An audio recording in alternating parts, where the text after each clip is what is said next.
বন্ধুরা, আজ একটা অদ্ভুত জিনিস আপনাদের বলবো।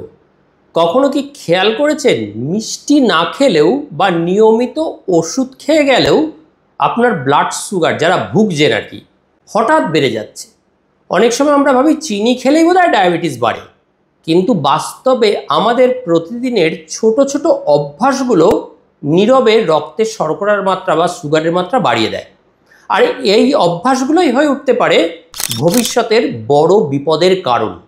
আমেরিকান ডায়াবেটিক অ্যাসোসিয়েশনের এক গবেষণায় দেখা গেছে, পর্যাপ্ত ঘুম না হলে ইনসুলিন সেন্সিটিভিটি প্রায় 20-25% কমে যায়, যা ডায়াবেটিস রোগীদের জন্য ভয়ঙ্কর ঝুঁকি তৈরি করে। অন্যদিকে জলশূন্যতা বা ডিহাইড্রেশন, শরীরে রক্ত ঘন হয়ে যাওয়া, এতেও কিন্তু ব্লাড সুগার বাড়ে। এবং ব্লাড সুগার বাড়ে শুধু না, ব্লাড সুগার স্বাভাবিকের চেয়ে অনেক দ্রুত অনেকটা বেড়ে যায়।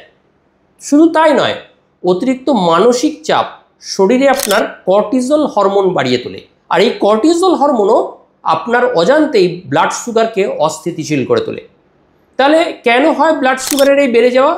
প্রথমেই বলেছি, ঘুম কম হওয়া, ইনসুলিন ঠিকমতো কাজ করতে পারে না, জল কম খাওয়া, রক্ত ঘন হয়ে রক্ত শর্করা বেড়ে যায়, খাওয়ারে অনিয়ম, অনেক দেরিতে আপনি খাচ্ছেন, খেলে লিভার যে জমা থাকে তার মধ্যে গ্লুকোজ গ্লাইকোজেন রূপে, এই গ্লাইকোজেনটাকে গ্লুকোজ হয়ে আবার রক্তে ছেড়ে দেয়।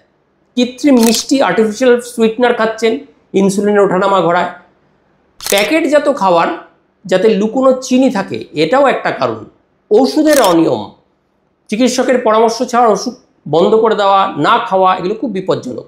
অতিরিক্ত ব্যায়াম, সঠিক পুষ্টি ছাড়া আপনি যদি বেশি ব্যায়াম করেন, অতিরিক্ত ব্যায়াম করা আরম্ভ করলেন, তাহলেও কিন্তু রক্তের সুগার বাড়বে। তাহলে মুক্তি পাওয়ার উপায়, এর থেকে এই যে অভ্যাসগুলো থেকে মুক্তি কীভাবে পাবেন? নিয়মিত ঘুমন, পর্যাপ্ত 6 থেকে 8 ঘন্টা, সারাদিনে অন্তত 8 থেকে 10 গ্লাস জল খান।